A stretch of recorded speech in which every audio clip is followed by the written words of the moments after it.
तर नमस्कार मित्रांनो, माझ्या चॅनलमध्ये तुमचं स्वागत. आपला हा फोर्थ ब्लॉग होता मित्रांनो. आणि रात्री आपली तब्येत खराब झाल्यामुळे आपण आज होतो सुट्टीवर. आपल्याला आज आणायचं होतं कपडे, आणि आपण तसं तर कपडे जास्त करून शिवलेलेच होतं. मग निघालो भावाकडे तयार. मग आपल्या भावाला घेतलं, भावाला म्हणलं की आपला व्हिडिओ काढ रे. आपला भाऊ काय जास्त एवढा काय व्हिडिओ काढत नाही, पण त्या वाघानं आपलं डोसकन कानच घेतलेला व्हिडिओमध्ये. मग टेलर साहेबांना असं बोललं की तुझे कपडे काय रेडी झाले ना मित्रा, 2 दिवसांनी येऊन घेऊन जा. मग काय म्हणलं, तिथं थांबून काय पर्याय नाही. मग आपल्याला आठवलं कुठं तर जाऊन मग इथं आपल्या देवाचं एक मंदिर दिसला.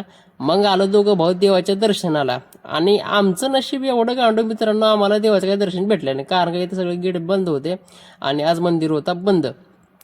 तर मित्रांनो, एवढा मंदिर हा भारी आहे. आणि माझ्या एवढं एवढं सांगतो की हा मंदिर कुठे आहे आणि कुठल्या देवाचा आहे, तर मला नक्की कमेंटमध्ये सांगा. मग काय, इथं आपले आनंदसवाले काका भेटले, यांच्याकडनं आनंदच घेतो, थोडंसं देवाणघेवाण करत होतो. आणि त्यांना मी म्हणलं की मी युट्यूबर आहे आणि तुमचा व्हिडिओ मी युट्यूबला टाकणार. मग त्यांच्यानंतर त्यांचं जे रिॲक्शन होतं मित्रांनो, तुम्ही नक्कीच बघा, नाही का.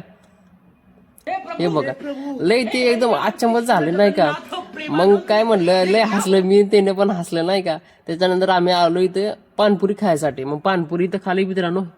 हे काका एवढी भारी पाणीपुरी बनवतात आणि जबरदस्त पाणीपुरी आपल्या राटेमध्येच आहेत, तांबे कॉर्नरच्या शेजारी. तर सर्वांना एवढं सांगतो, नक्की एक बार येऊन इथं पाणीपुरी खाऊन जा, जबरदस्त पाणीपुरी बनतात. मग काय मित्रांनो, आलो घरी. एवढं सांगतो, लाईक करा, शेअर करा, सबस्क्राईब करा. आपण उद्या भेटू मित्रांनो. आपण घेणार आहे 52 वीकचं चॅलेंज. त्याच्यामध्ये आपल्याला 1000 सबस्क्रायबर कंप्लीट करायचे आहेत. तर मित्रांनो, एवढं सांगतो, लाईक करा, शेअर करा आणि सर्वात महत्त्वाचं सबस्क्राईब करा मित्रांनो. चला भेटू.